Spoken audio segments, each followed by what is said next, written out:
तुम सोम को legally adopt कर सकते हो। तुम अपने लॉयर से बात करो और कल ही ये प्रोसेस इनिशिएट करो। जब तक ये प्रोसेस खत्म नहीं होता तब तक सोम मेरे पास रहेगा और उसके बाद हमारा सोम हमेशा के लिए तुम लोग खाओ जाओ।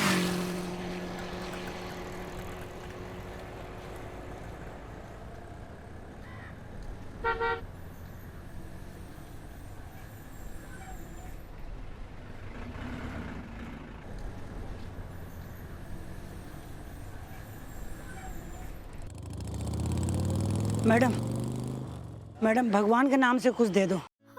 आपका बच्चा खूब फूले फले, खूब तरक्की करे, आपका नाम रोशन करे। बच्चे के नाम से दे दो मैडम।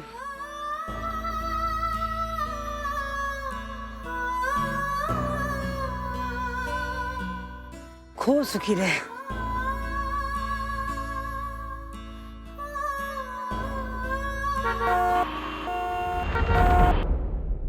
मानव, चलिए ना।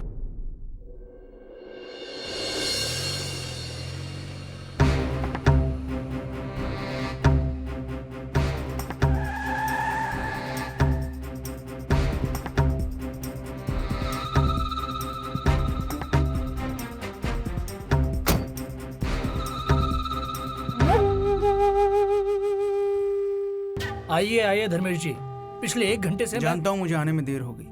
मैं भी क्या करता अजीत, रास्ते में इतना ट्रैफिक था कि... हाँ ठीक है। तुम्हारे सारे बहाने ज़बान याद है मुझे, उन्हें फिर से सुनने में मुझे कोई इंटरेस्ट नहीं है। काम की बात करें, मेरे पैसे लाए हो?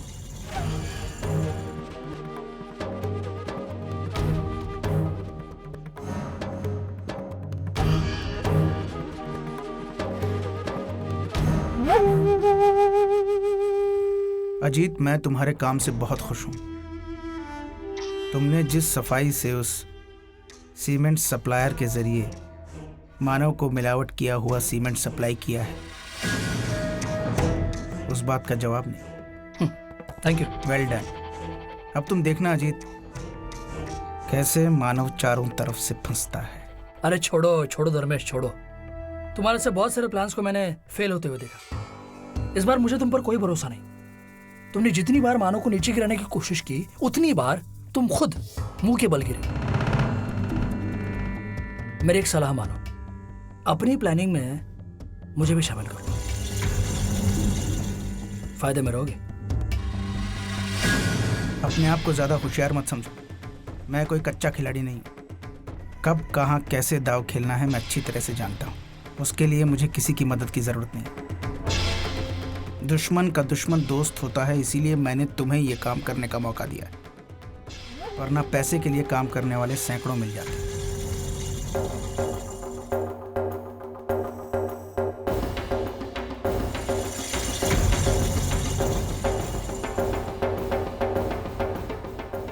समझे?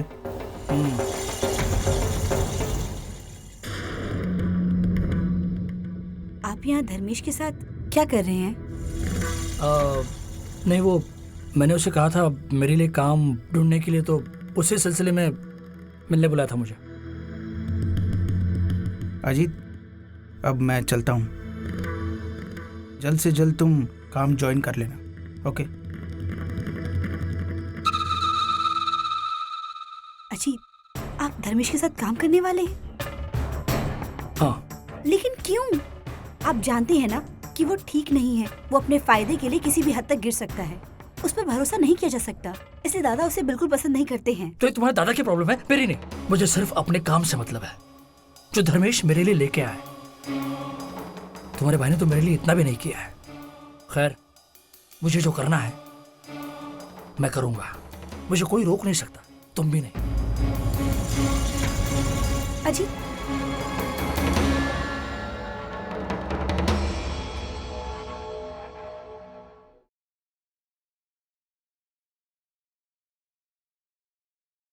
अब मैं क्या कहूँ तुम दोनों से? तुम दोनों तो बड़े हो गए हो, इतने बड़े हो गए हो कि सारे फैसले अपने आप करने लगे हो। अपने आई को पूछने की, उसकी सलाह मशवरा लेने की जरूरत ही नहीं समझी तुमने। फिर मैं क्यों रह रही हूँ इस घर में? मैं चली जाती हूँ ना, फिर दे देना अपने बच्चे को जिसको चाहते हो उसको। नहीं आई, हम आपकी बहुत इज्जत करते हैं। हमारा ये इरादा नहीं था, हम आपसे पूछना देखो चाहते थे लेकिन तुम तो कुछ मत कहो।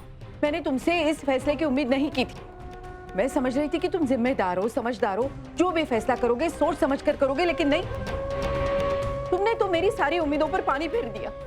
और अर्चना तुमने ऐसा क्यों किया? तूने इस फैसले में इसका साथ कैसे दिया? हाँ वो वर्षा की हालत ऐसी थी कि ये वजह सही नहीं है अर्चना, और इसलिए तुम्हारा फैसला भी सही नहीं है। मानो अभी भी कुछ करो, हो सके तो ये फैसला बदल दो, लेकिन मुझे डर लग रहा है कि कहीं इस फैसले की वजह से तुम दोनों के रिश्ते में दरार ना पड़ जाए। तुम सोहम को हमेशा के लिए खो दोगे। हम सब समझते हैं, लेकिन आप ही बताइए फिर हम क्या करें। सचिन को लगने लगा है कि अर्चना उसकी सौतेली माँ है। उसको लगता है कि अर्चना उससे प्यार नहीं करती, उसका ख्याल नहीं करती। अब अगर हम सोहम को साथ में रखेंगे तो उसके दिमाग में ये हमेशा रहेगी आई, और उसकी परवरिश ठीक से नहीं होगी। इसलिए मुझे लगता है जरूरी है कि हम सोहम को वर्षा को दे दें, जिससे वो उसका ख्याल रखे और यहाँ पे सचिन का ख्याल अर्चना रखे। देखो ये जो तुम कह रहे हो ना, हो सकता है वो सही भी हो। एक बच्चे की खुशी के लिए दूसरे बच्चे की कुर्बानी देना ये कौन सा न्याय है? अरे दुनिया में कितनी सारी माएँ ऐसी हैं जिनको एक से ज्यादा बच्चे हैं, तो वो क्या अपने एक बेटे की खुशी के लिए दूसरे सारे बच्चे गोद देती है? नहीं, देखो तुम्हारा फैसला हो सकता है बाकी लोगों को सही लगे, लेकिन मुझे ये फैसला बिल्कुल सही नहीं लग रहा। इसलिए मुझसे किसी भी मदद की उम्मीद मत रखना, समझे ना तुम दोनों? चलो सो।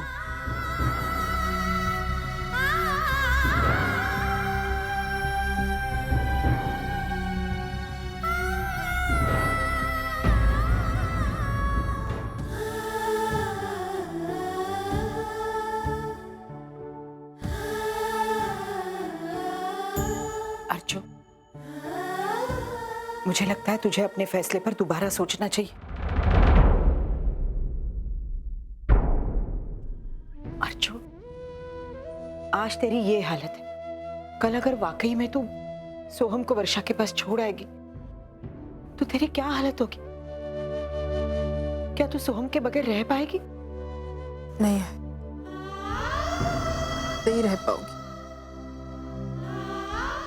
सोहम के बगैर रहना नामुमकिन है, लेकिन मुझे करना होगा। मैं जितना सोहम से प्यार करती हूँ उतना मैं सच्चू से भी प्यार करती हूँ, ये मुझे साबित करना होगा। सच को साबित करने की जरूरत नहीं होती है। हर कोई जानता है तू सचिन से कितना प्यार करती है। हाँ, सब जानते हैं, लेकिन किसी को विश्वास नहीं।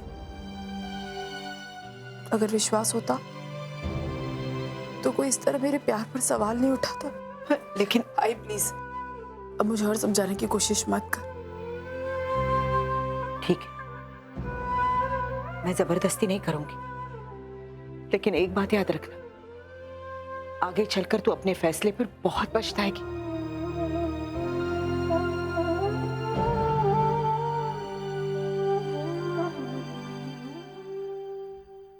मानव, बेटा क्या सोच रहा है तू? मैं सोच रहा हूँ कि जो हमने फैसला लिया है वो सही है कि नहीं। कल जब हम सोहम को वर्षा को सौंपेंगे तो तुम्हारा कोई अधिकार नहीं रहेगा उसमें। मानव, तूने जो फैसला किया है ना बेटा, वो सचिन और वर्षा की भलाई के खातिर। अभी रही बात सोहम की, तू सोहम के बारे में दुखी मत होना बेटा। तुझे पता है ना वर्षा सोहम से कितना प्यार करती है। सतीश भी तो एक अच्छा इंसान है और मुझे पूरा विश्वास है वो दोनों अच्छे माँ बाप बनकर दिखाएंगे। अभी रही बात अर्चना की, तो उसने भी हाँ कह दिया है, मतलब वो भी ये सब करने के लिए राजी है। उसे कुछ भी टेंशन नहीं है। तो बेटा तू क्यों परेशान होता है?